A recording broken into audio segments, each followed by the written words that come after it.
Hello, my name is Austin, and this is Go Access, a YouTube channel dedicated to access in higher education and disability rights.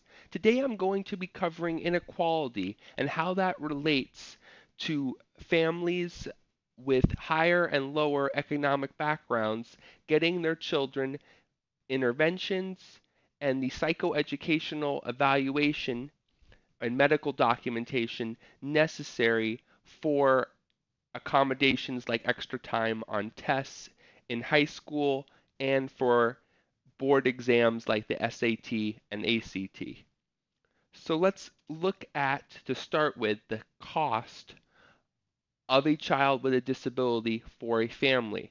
You can see that a child with cerebral palsy will cost $900,000 for the family for the lifetime of the child. You can see the highest is intellectual disability, which is $1 million, and then visual impairment and hearing impairment are both lower. But the point is that that money there is not being covered by the insurance. A lot of times what you're looking at into this cost are interventions, particularly early interventions that are paid out of pocket by the family. And that gives families with more economic means that their child will get better access to health care and to interventions that can help them. For example, I have mild cerebral palsy. My family was able to provide me speech therapy, occupational therapy, and that therapy early on out of pocket was able to help me so that I was able to develop my speech and able to develop the core strength necessary and um, being able to write with a pencil and hold a fork and those type of things, which I wouldn't have had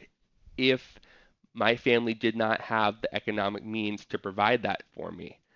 So it becomes a sort of privilege to be able to have your needs met or your disability, the help you need to, with your disability. And to be able for me to really have an invisible disability is a privilege for me, and it's because of what my family was able to afford.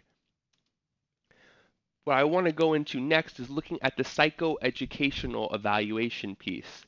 So the cost is somewhere between 2,000 to 5,000 for a psychoeducational evaluation. This is considered the gold standard by schools like colleges, um, elementary schools, high schools, middle schools, all education in general. You want a psychoeducational evaluation because that's the gold standard, and that recommendation from the psychologist saying what accommodations are needed for your child will get you those accommodations. So again, that's a lot of money, and that means that families from a higher economic background are more likely to be able to afford that and get that for their child. So how does this relate now to families of lower economic standing? As I was kind of saying, families of a lower economic standing might not be able to afford getting a psychoeducational evaluation, which is really important with colleges because they're really looking at that medical documentation piece over an IEP or whatever a school administrator's testing says. They want a medical professional providing the testing and recommendations. Then you also can look at the early intervention and the out of pocket there. So obviously, children from a lower economic background have a clear disadvantage. So this kind of connects then to a Wall Street Journal article saying many more students, especially the affluent, get extra time to take the SAT. This article, looking at this, there's some very interesting quotes I'm going to show you. So a high school in New York City, 1 in 5 students is eligible for extra time or another accommodation. At Newton High School, outside Boston, it's 1 in 3. Now, this is a superintendent being interviewed, and they're saying that 30% of their students have a disability.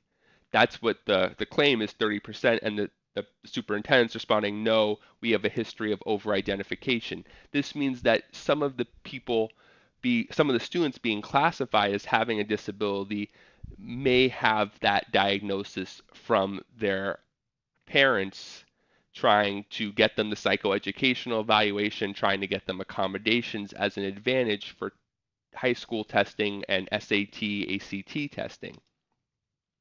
And you can see this in the number of increases in applications for accommodations for testing. For example, College Board, who does the SAT, says that they've seen a 200% increase from the 2010-2011 year to 2017-2018 year. So clearly what you're seeing is a big increase in accommodations requests and only 25% increase from that number of the number of test takers. So it's really a huge spike in people requesting accommodations. So what that really connects with is the idea of the inequality and that the wealthier areas are the ones getting the testing and that some families are pushing the psychoeducational evaluation to include accommodations where the child might not need it. And you can see here in wealthier areas, 4.2% of students have a 504 designation giving them some sort of extra time or accommodation, versus 1.6% of students from poorer areas at public schools. So that's clearly the wealthy are using it as an advantage rather than just as an accommodation. I think that's really important to keep in mind. And what you're looking at is people, particularly families, buying accommodations. So you have Dr. Boxer saying with enough money, you can get unscrupulous people who are willing to interpret something a different way. Basically, the family buys the accommodation by paying off the psychologist to write extra time as an accommodation when the student might not need it. And that's becoming a more common practice.